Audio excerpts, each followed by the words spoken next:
Assalamualaikum warahmatullahi wabarakatuh. Perkenalkan, nama saya Feto Yusuf Fadila dari kelas 9. Saya akan memaparkan materi tentang keanekaragaman hayati. Nah, kita akan memasuki materi pertama, yaitu materi pengertian keanekaragaman hayati. Keanekaragaman hayati merupakan istilah yang digunakan untuk keanekaragam sumber daya alam, meliputi jumlah maupun frekuensi dari ekosistem, spesies maupun gen di suatu tempat. Pada dasarnya, keanekaragaman hayati melukiskan keadaan yang bermacam-macam terhadap suatu benda yang terjadi akibat adanya perbedaan dalam hal ukuran, bentuk, dan tekstur maupun jumlah. Dan keanekaragaman hayati dibagi menjadi tiga, yaitu keanekaragaman tingkat gen, spesies, dan ekosistem. Nah, kita akan apa sih pengertian tingkat gen? Keanekaragaman tingkat gen adalah variasi susunan gen pada suatu spesies atau jenis, di mana keanekaragaman gen dalam satu spesies makhluk hidup yang merupakan variasi disebut varietas. Contohnya varietas buah mangga atau mangrova indica seperti harum manis, bali gadung, dan simaniga, di mana tampilan berbagai macam buah mangga ini cukup berbeda dilihat dari warna, tekstur, kuat, dan rasanya.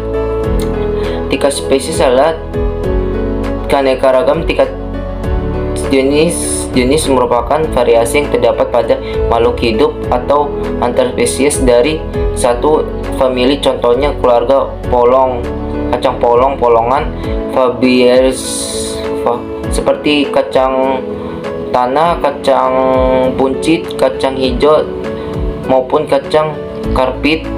Jenisnya kacang-kacang ini dapat dengan mudah dibedakan karena diantara mereka ditemukan ciri khasnya yang sama, namun dari sisi ukuran, ketanaman hidup, bentuk buah dan bijinya, serta rasanya. Kalau tingkat ekosistem ini terjadi akibat perbedaan letak geografi yang menyebabkan perbedaan iklim dan pengaruh pada perbedaan suhu, curah hujan, intensitas cahaya matahari, dan lamanya penyinaran matahari. Dengan sekian banyak perbedaan tersebut, flora dan fauna menempati suatu daerah yang bervariasi. Klasifikasi keanekaragaman hayati dibagi menjadi tiga, yaitu klasifikasi sistem alami, klasifikasi sistem buatan, dan klasifikasi sistem filogenetik. Klasifikasi sistem alami dibuat atau diciptakan berdasarkan persamaan dan perbedaan morfologi dari suatu makhluk hidup. Kalau klasifikasi sistem buatan adalah keanekaragaman hayati dikarenakan dengan memakai satu atau dua ciri khas makhluk hidup. Klasifikasi sistem morfologi adalah sistem klasifikasi keanekaragaman hayati yang berdasarkan dari jauh dekatnya hubungan antara takson satu dengan takson lainnya. Manfaat keanekaragaman hayati ada tiga, yaitu satu, bidang pangan.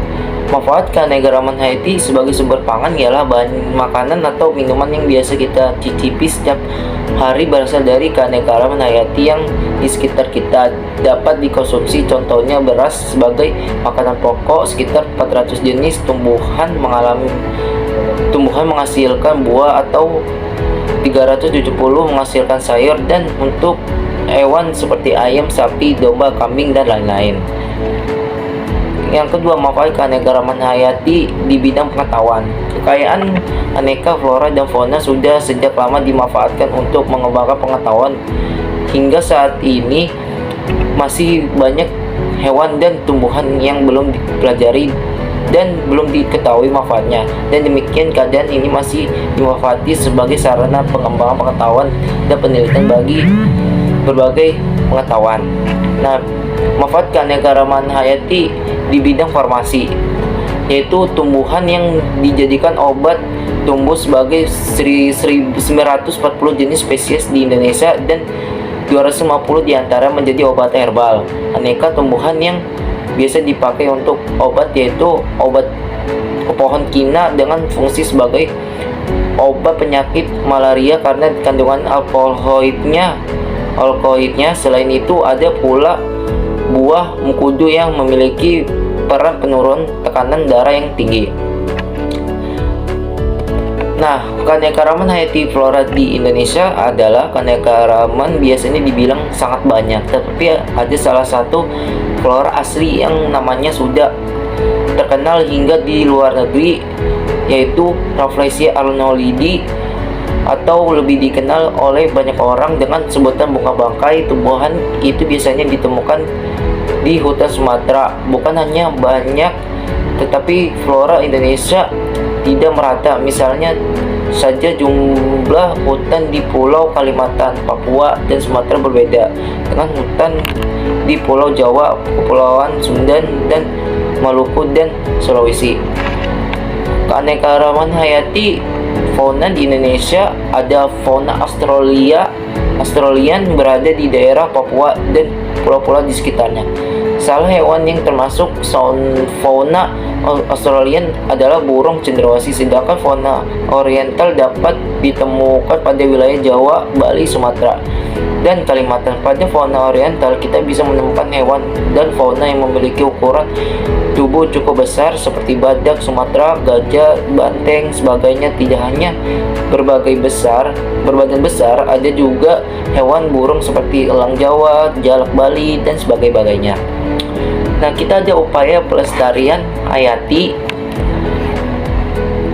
seluruh makhluk hidup di bumi sudah seharusnya dijaga dengan segala upaya agar pelestarian terjaga. Upaya pelestarian sebenarnya dapat dilakukan dengan beberapa cara, namun ada dua metode yang kerap digunakan yaitu metode institusi dan metode eksklusi. Nah, metode institusi itu adalah sebuah upaya pelestarian dari keanekaragaman hayati yang mana tempat dari flora dan fauna